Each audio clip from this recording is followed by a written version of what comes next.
恋爱5年，女友林诗怡终于答应订婚，我欣喜若狂。可正当我筹备订婚仪式的时候，他的白月光李展峰回国治病，林诗怡让我给他支付医疗费，我不同意。林诗怡便说，如果我不愿意掏钱，那么就捐肾好了，人有2个肾，少一个也能活。我当即拒绝，可林诗怡却伙同李展峰把我害成高位截瘫。他却冷然道，反正你已经废了，不如好人做到底，把心脏也给展峰哥吧。再睁眼，我重生到了订婚前。大家好，开始今天的分享之前，希望你能给人间烟火点个订阅，我将会分享更多优质的内容。白头偕老，早生贵子，众人祝福欢笑。林诗怡却让闺蜜抓住我的胳膊，她端起满满一大杯酒，想要灌进我的喉咙。短暂的恍惚过后，我立刻清醒过来，我这是重生了。抬眼看向林诗怡，隐含着恶毒的微笑，心里满是悲伤、愤怒，还有天高海深的恨。我记得这个夜晚，林诗怡把我灌醉，制造车祸，把我撞成高位截瘫。其实她下定决心要撞死我，是因为我不死，她的白月光李展峰就活不了。恋爱5年，这就是林诗怡对我的感情，而她是我的初恋。父母意外离世后，我像个空荡荡的木偶，直到林诗怡出现，她填补了我对感情的空缺。我像疯了一样追求她，讨好她，不仅给她购买昂贵的衣服、名牌包包，还让她搬进别墅。我尽心尽力地伺候着她的饮食起居，而林诗怡则心安理得地享受着我给的一切。在她眼里，我不过是个抱金币的舔狗，有用的时候勾勾手指，没用了就一脚踢开。直到李展峰回国，他更加肆无忌惮。我打电话不接，发信息不回，天天忙着照顾他的白月光。正当我以为马上要失去爱情的时候，他却答应和我订婚，只是没想到条件是让我掏钱给李展峰治病。我露出不乐意的表情，他便破口大骂，真是没用的窝囊废，连这点钱都不愿意掏，还说爱我，不花钱也行，你的肾分一个给阿峰，反正留一个也不妨碍你活着。我简直不敢相信自己的耳朵，当即拒绝。林诗怡愤怒离去，但也没再提起李展峰的事情。我以为他说的只是气话，仍旧满心欢喜地准备订婚仪式。直到订婚前夜，林诗怡拉着我去参加单身聚会，她不像以往那么冷漠，满面笑容地给我灌酒。我以为林诗怡是为订婚高兴，就多喝了几杯。然后我迷迷糊糊被塞进陌生人的车，遭遇严重事故。我没死，但高位截瘫。林诗怡以未婚妻的名义接管了我所有的财产，她对我丝毫没有愧疚，眼神反而更加冰冷。你现在是个废人，活着也没什么意思，不如好人做到底。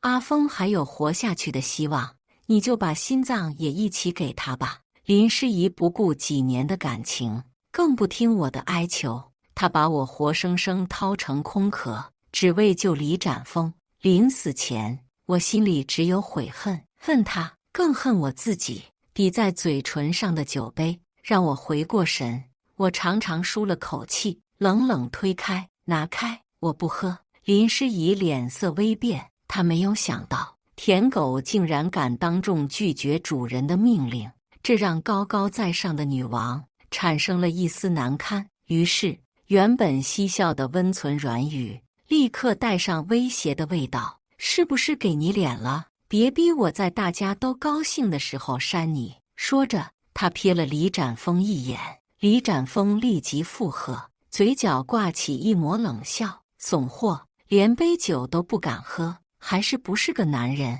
周围的人也都轻蔑地看着我，跟着笑起来。我没理他，掏出手机拨打礼仪公司的电话，订婚仪式取消掉。周围的人都愣了一下，惊得下巴都能掉在地上，那眼神仿佛是第一次见到我的样子。林诗怡刚刚还在为我的行为感到惊愕，听到电话后更是勃然大怒。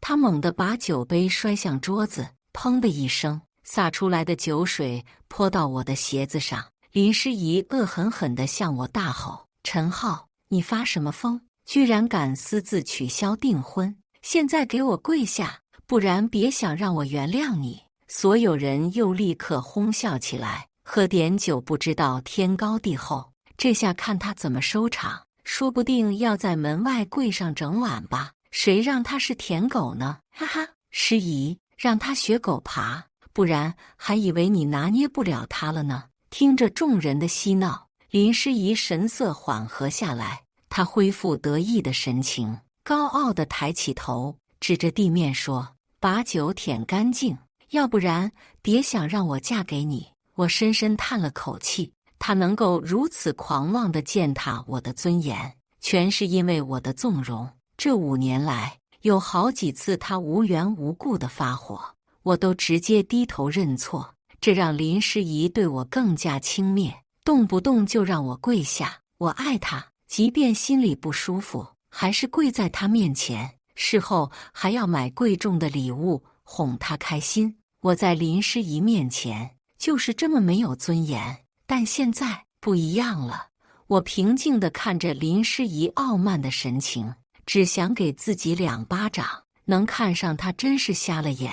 于是我冷淡开口：“就是因为不想娶你，我才取消仪式的呀。”周围的气氛顿时冻结，几个人难以置信地看着我。林诗怡脸涨得通红，估计没想到我居然有这样的胆子，她的嗓音都在颤抖，眼神里的怒火几乎要喷出来。“陈浩，有种你再说一遍！”我冷笑一声：“回去收拾你的东西，我不想再看见你。”林诗怡又惊又怒，她尖锐的声音把旁边卡座上的人都吓了一跳。“就凭你这个窝囊废，也配跟我这么说话？马上滚！这辈子别再来求我！”我起身俯视着林诗怡，什么也没说，收紧衣领，准备离开。林诗怡的眼神恨不能把我生吞活剥。她环视四周，看到李展峰同样愕然的表情，而其他人的脸上全都挂着看好戏的笑容。她咬咬牙，声嘶力竭地喊着：“让我别后悔，后悔！如果我还像上辈子那样一味的容忍，忍到自己被剖心挖肾，那才叫后悔。”舒了口气后，我转身就走。林诗怡的脸上闪过一丝慌乱，李展峰马上起身拦在我面前：“浩哥，大家都是年轻人，不过是开个玩笑，干嘛生气啊？你不会这么小气吧？诗怡是个女孩子，你就不能让着她点儿？开玩笑，说的跟放屁一样。”我瘫痪的时候，她无比恶毒的笑容可不是开玩笑。对于这个害死我还要靠我的内脏活下去的罪魁祸首，我没有什么好话，于是冷然对着李展峰开口：“要舔你去舔，再不赶紧舔几口，可没日子尝到酒味了。”李展峰的笑僵在脸上，看到白月光挨骂的林诗怡，忽然抱起，抄起酒杯砸在我的头上：“姓陈的，你才没日子可，你死透了！阿峰也不会死，不信你等着！”我咬牙摸了摸后脑勺，全是血，心里的怒火一下子便压不住了。我掏出手机报警，很快办案人员到场，带走了歇斯底里的林诗怡。李展峰又慌又急，立刻指着我的鼻子：“陈浩，你马上让他们放了诗怡呀，不然我们大家都不会原谅你的。”我不禁冷笑：“你还是操心自己的事吧，李展峰，这辈子我看你怎么死！”李展峰张张嘴，恶毒地看着我，什么话也说不出来。我没再和他废话，转身离开酒吧。他是不是真心为了林诗怡着急，我不知道，但我知道他肯定为了今晚害死我的计划落空着急。酒吧的门在身后关闭，我站在外面，深深地吸了一口清新的空气。活着真好，我没有喝酒，也没有上车，更没有被撞成废人。但林诗怡和李展峰却依然要付出代价。我再次掏出手机，我要专业的安保人员，另外给我找几个律师。林诗怡从我手里拿走的东西，我要让她全都给我吐出来。2天后，林诗怡就像什么都没发生一样回来了。她狠狠地瞪了我一眼，随手把包包甩在沙发上，转身去洗澡了。洗漱间内传来哗哗的水声，林诗怡擦着头发出来，看到我依旧坐着，不由得一愣，然后很不高兴地说道：“我的果汁呢？洗完澡要喝鲜榨果汁，补充水分和维生素，是她一直以来的习惯。有时候家里有橘子，她非要喝蓝莓汁，我就得趁她洗澡的时候出去买。如果回来晚了，他已经洗完澡，我还没把果汁榨好，就会挨骂。每当这个时候，我都会一边讨好的陪笑，一边赶紧把果汁端到他手边。现在想想，我根本不明白自己为什么会这么的低贱。爱人先爱己。林诗怡见我不搭理他，翻个白眼，自己倒了杯水，坐在我身边。她傲娇似的问道：“脑袋还疼不疼？”我冷然：“死不了。”林诗怡没好气地哼了一声，就知道你这条贱命不会有事。说着，她从包里拿出手机，打开2维码，放在我面前。林诗怡指着手机道：“展峰需要换肾，你得给他交60万。如果你把事情办得好，我可以考虑原谅你。”我转过头，难以置信地看着他：“什么叫我得给他交钱？”刚才他从包里拿东西的时候，我以为会和上辈子不同，打伤我，还知道买礼物过来赔不是。我还像个傻子一样想，5年换来最后的结局有一丝温情。这辈子他没害死我，要不就算了，给我们之间的感情画个不算完美的句号。结果他居然想让我给李展峰支付医药费，我冷漠拒绝。李展峰是死是活跟我没关系，你愿意救他，自己去想办法。林诗怡立刻瞪大眼睛：“陈浩，什么叫跟你没关系？你不给钱，展峰能活下来吗？你总不能见死不救吧？你总得对得起自己的良心吧？”我被气笑了，怕是前2天他和李展峰把我害死的计划没有成功，不得已之下才跑来和我要钱，不但不收起高高在上的姿态，反而扑我，就好像李展峰生病是因为我似的，仿佛我有钱就是欠了他们一样。我忍不住冷笑一声：林诗怡是不是被关了2天，把脑子关傻了，还说什么原谅？林诗怡骄纵过头，哪怕是他当众羞辱我，让我当着他朋友的面磕头认错，居然还认为是我有错在先。我仿佛看到曾经的自己，那条可怜的舔狗，说什么千错万错都是我的错，都是这个世界的错，唯独不会是他的错。就是这种无休止的践踏，我以为能换来林诗怡的爱，结果是害死了我自己。现在老天爷给我第2次机会，我怎么可能重蹈覆辙？所以我只是坐在沙发上，冷漠地盯着林诗怡。林诗怡见我不动，立刻瞪着眼睛大喊：“你耳朵聋了？我让给你现在转钱！”我心里立刻腾起一阵火焰，几乎每次见到他，自己都得像个奴才一样被他训斥，不分日夜。别墅里随时都会响起林诗怡对我的怒骂，这让我心里的憎恨慢慢燃烧起来。我向着保镖招手，转头对林诗怡说：“如果你不是来认错的，就离开我的别墅。现在站起来，马上滚！”林诗怡不可置信地看着我，满脸惊愕。2名魁梧的保镖架起他往门外走。林诗怡不断踢打保镖，回过头向我怒骂：“陈浩，你竟敢这么对我！你以为你是谁？你给我等着！我要让你后悔一辈子！”林诗怡似乎要证明我不重要，仿佛不是我在供养他，而是他在养我。一连几天他都没再来过，但我要惩治他，就时刻得关注他的举动。林诗怡这几天像往常一样，奢华的生活丝毫不减，还夸张地请客吃饭，送给别人贵重的礼品。最重要事情还是照顾李展峰。林诗怡在自己最困难的时候还不忘给呵护他，不愧是白月光啊！想想他这几年是怎么对我的，别说过年过节买礼物，就连平时端杯水这种表面功夫都懒得做。换过来，我过生日还得给他发红包，能让林诗怡不骂我，就已经是意外之喜。现在他对李展峰照顾得无微不至，怕是想要证明只要有白月光他就会幸福。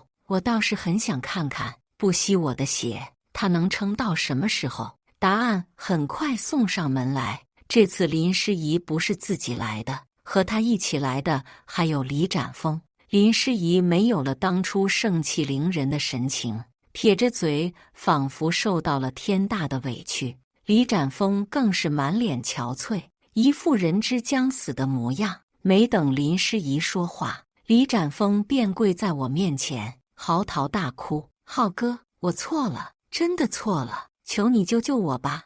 你要是真不愿意给钱，把肾分我一个行吗？”真不知道李展峰怎么想的，说出来的话跟林诗怡一个味儿。我嗤笑一声：“你见谁家的钱是大风刮来的？何况我的钱养猫养狗，不养白眼狼，居然还想让我给你捐肾，真是做的好梦！赶紧滚蛋！”林诗怡走到我面前，抿着嘴唇，像是下了极大的决心，说了句：“老公，我错了。”我听见这话，感觉有只无形的手轻轻攥住了我的心，无力跳动，让我有些喘不过气。林诗怡从来都自认是落入凡尘的仙女，我这样依靠遗产混吃等死的废物，站在她面前的资格都没有。现在她居然肯低头向我认错，真是太阳从西边出来了。以我对她的了解，这怎么可能？果不其然，林诗怡立刻又开始对我扑：“老公，我不该在那么多人面前让你丢脸，但你也不能和我小女生计较，对不对？你知道我这几天怎么过的吗？连住的地方都没有，只能租赁酒店套房，那里的被褥又脏又硬，人家根本睡不好，皮肤还过敏了呢。”林诗怡伸出胳膊给我看，装出一副可怜巴巴的模样。我心里暗自冷笑，她居然觉得豪华酒店都是委屈自己，真当自己是豌豆公主了。看来以前我真是把林诗怡养得太好，让她忘了自己到底是什么人。曾经没遇到我的时候，她和别人合租隔断间，2平米的房间只能摆下一张床，连晾晒衣服的阳台都没有。那种日子不也过来了吗？我供养林诗怡之后，她在家住的是恒温别墅，盖的是天鹅绒被子，出门旅游不是5星皇家园林，就是希尔顿总统套房。想想我自己需要出差的时候，也就是711旅馆凑合凑合就行了，实在不行，青年旅社的大通铺我都睡过。就这，我还想着省点钱给林诗怡买本地特产做礼物。现在想想，真是比祥林嫂还傻。我已经没有陪她演戏的耐心。以前过得那么舒坦，你觉得全靠自己本事，现在也可以自己挣钱买房子，把他们赶出去。以后不要什么人都随便放进来。几个保镖立刻动手轰赶林诗怡和李展峰。林诗怡终于不装了，露出她凶狠的真面目，对着我大喊：“陈浩，别给脸不要脸！这里所有的东西都是我的，该滚的是你，别拉我！”陈浩，马上给展峰支付医疗费，否则别怪我无情。我不禁笑了，他还活在梦里。我收起笑容，冷然开口：这里没有任何东西属于你，相反，曾经我给予你的一切都要还回来。我很想看看5年来我花在你身上的所有钱，你怎么还？林诗怡无比震惊，她难以置信地盯着我，双眼几乎要喷出火来。好你个姓陈的，原来你早就准备好了算计我，我真是瞎眼看错了你。林诗怡的眼泪说来就来，不知道的还以为她受了天大的委屈。她理所应当地认为我的钱是她的钱，而我才是接受施舍的那个。果然，白眼狼是养不熟的，对他越是付出，他就越发肆无忌惮。现在居然认为父母留给我的遗产全都是他的，真是贪婪到荒唐的地步。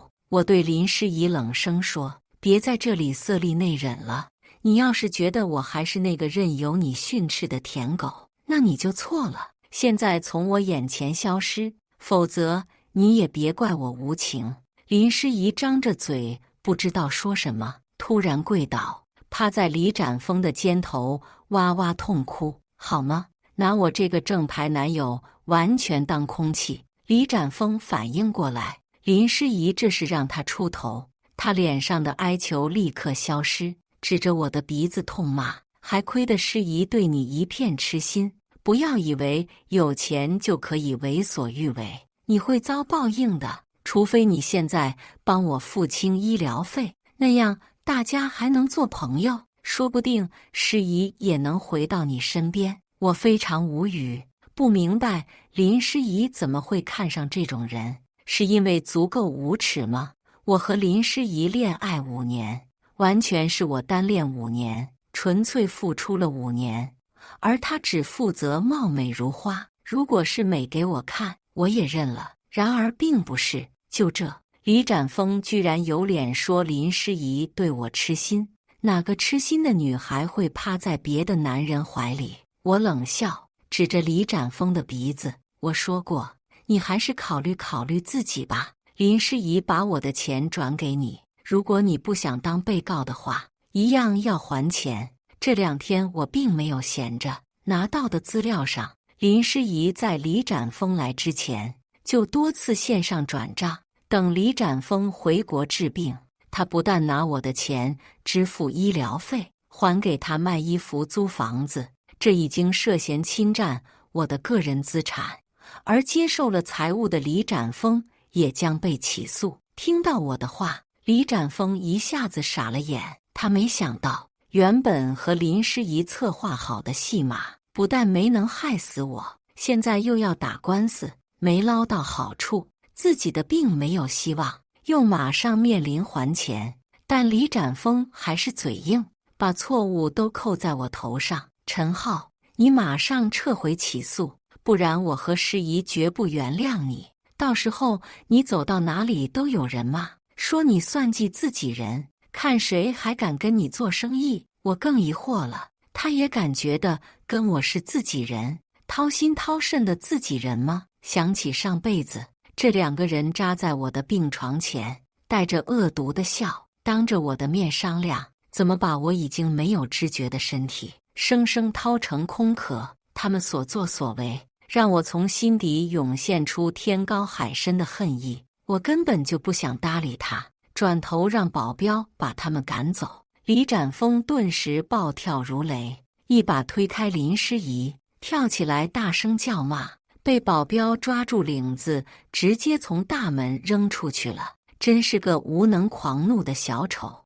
我知道林诗怡和李展峰这2个人渣是没有底线的，他们能害死我1次，就敢害死我第2次，所以我不能放松警惕。尤其是林诗怡，她依靠我的财富，在网络上打造富家千金的人设，获得不少粉丝。她但凡有一点影响我的能力，都让我不放心。赶走了他们之后，我准备把局面牢牢掌握在手里。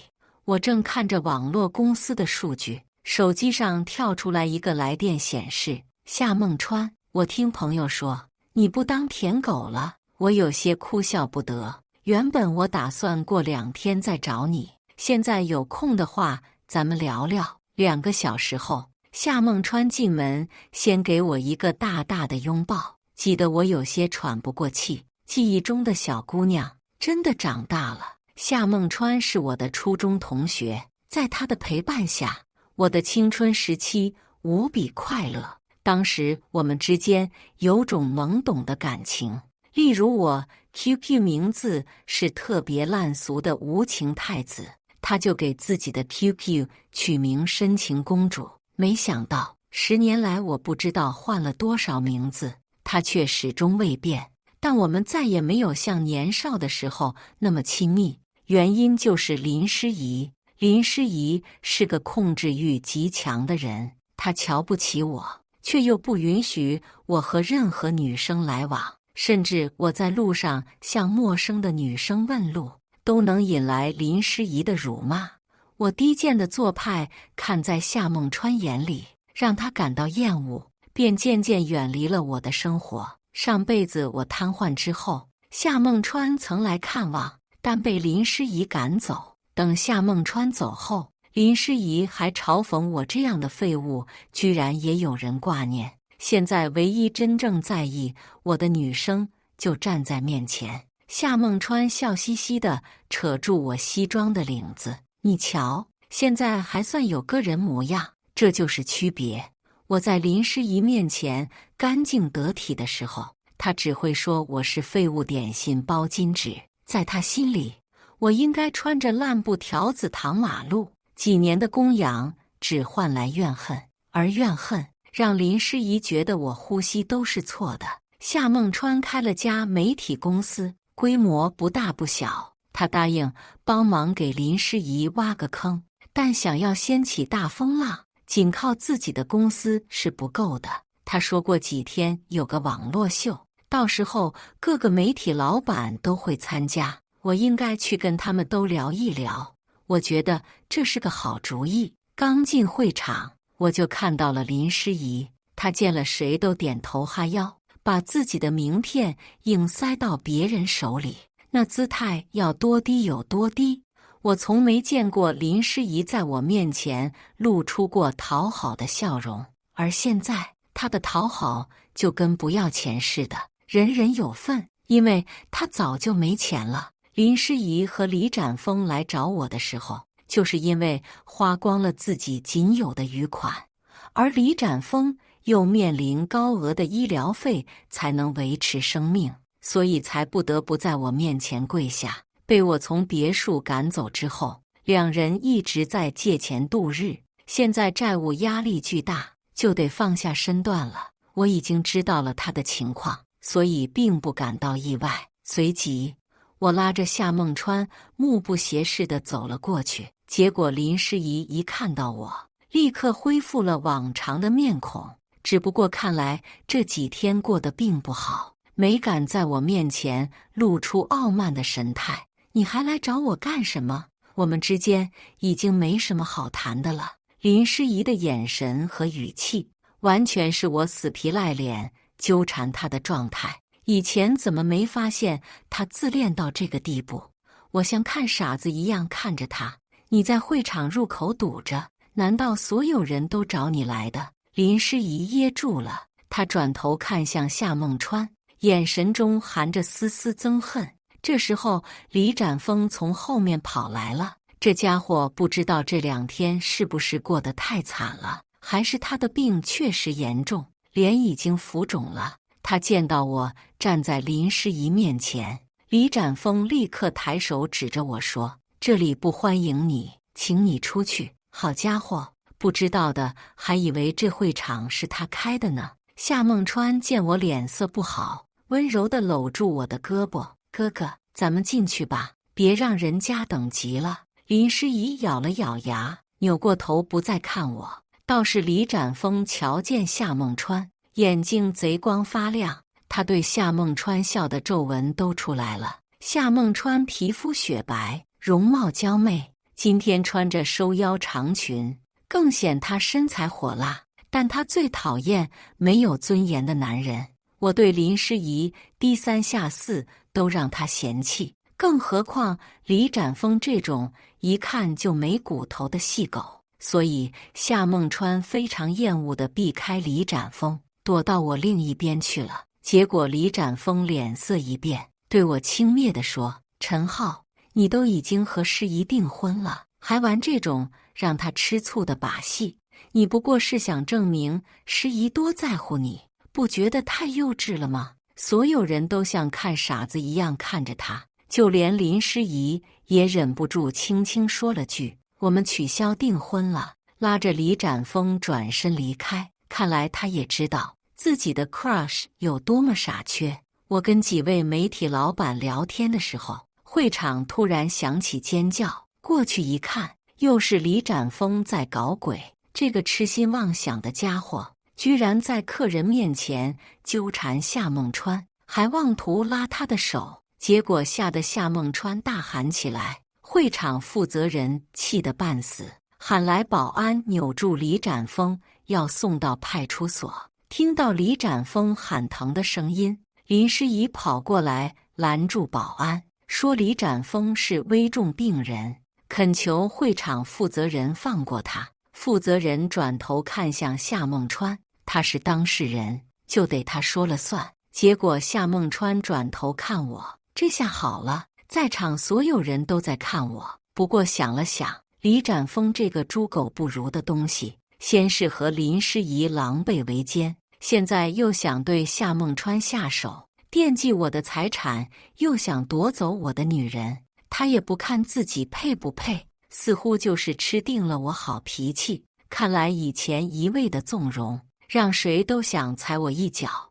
我转头对会场负责人说：“这种场合敢当众骚扰女士，以后不得谋财害命，赶紧送派出所，不要在这么多客人面前丢了主办方的脸。”林诗怡尖叫起来，死死拦住几名保安，看着我突然哭了起来：“陈浩，我求你，展峰身体不好，根本受不了折腾。”我心里冷笑，原来林诗怡也可以这么在乎一个人。曾经她深夜呕吐的时候，我凌晨3点跑遍了整个城市，给她找最好的医生，开最好的药，在医院通宵陪伴，换不来她的温柔。而我生病的时候，只不过让她回家的时候顺路买点药，得到的却是一阵臭骂，说我大老爷们太矫情。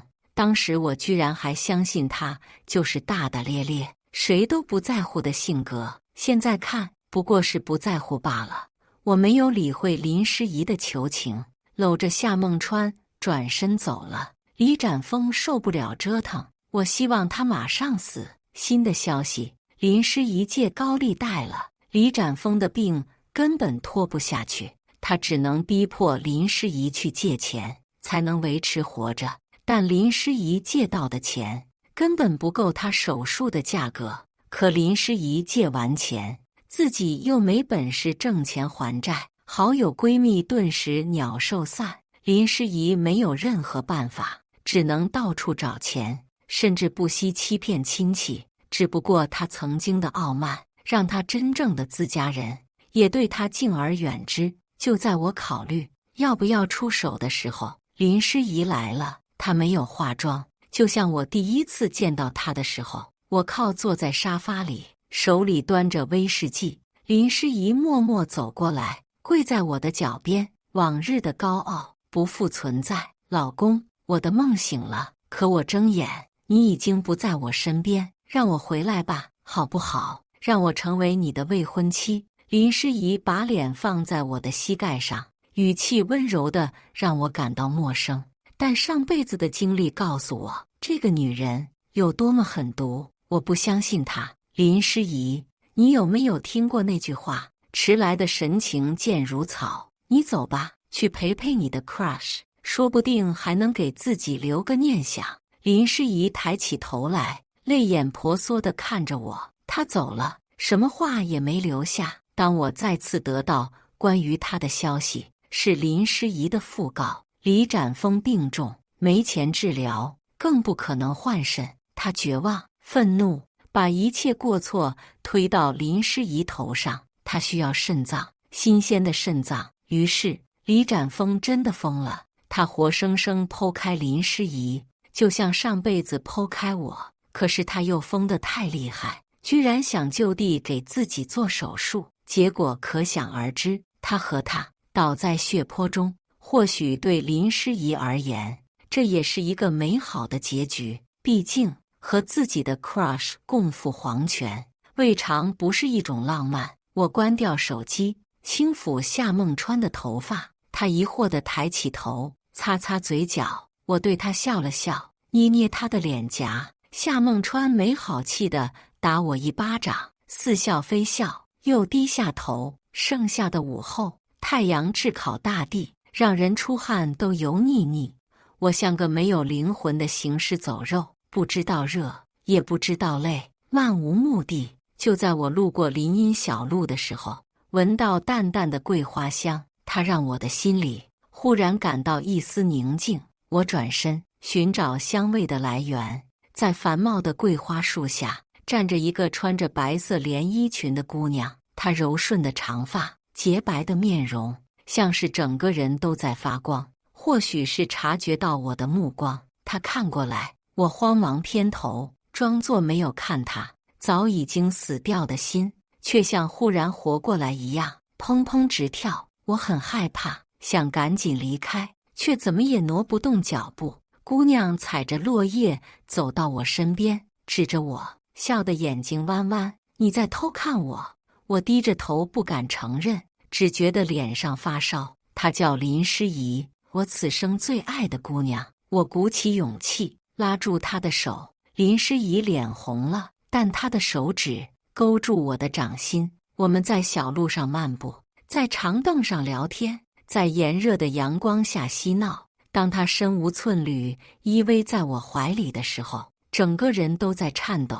她问我，这辈子都不要离开我，好吗？我深深点头。傻瓜，我不会离开你的呀。她温润如水，让我沉醉其中。然后我醒了，泪水冰凉。夏梦川轻轻擦去我的眼泪。怎么，想他了？我笑了笑，没有。夏梦川撇嘴暗笑，把头依偎在我的肩膀。他没有说话，却什么都说了。忽然，他对我说：“我陪你去看看他。”我有些惊愕，当即拒绝。夏梦川却说：“如果能见他，可以解开你的心结。如果他住在你心里，我又怎么能够赢了他？”我哑然失笑。这个傻瓜，人怎么可能战胜回忆？就连我自己，也只能把一切都交给时间。但夏梦川坚持这么做，我只能陪着他一起去。在殡仪馆，我见到了林诗怡，她依旧那么漂亮，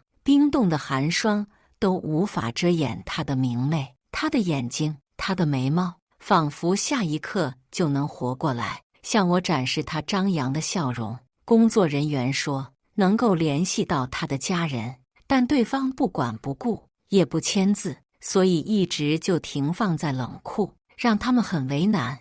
办案人员也曾经催促过家属尽快办完手续，签了字就能火化，但他们依旧不肯。工作人员低声嘟囔着：“怎么有这样的家人？”我没吭声。这几年来的生活让林诗怡从单纯变得狠毒，身边朴实的人纷纷离去，只剩下那些贪图酒食的趋利之徒。但他非常享受众星捧月的感觉。他曾说，那是站在舞台的中心，但是舞台的中心只属于他自己，就连自己的亲人也被赶走。当人生的戏剧落幕，却无人来为他收尸。曾经多么光彩夺目，多么辉煌，现在就有多凄惨。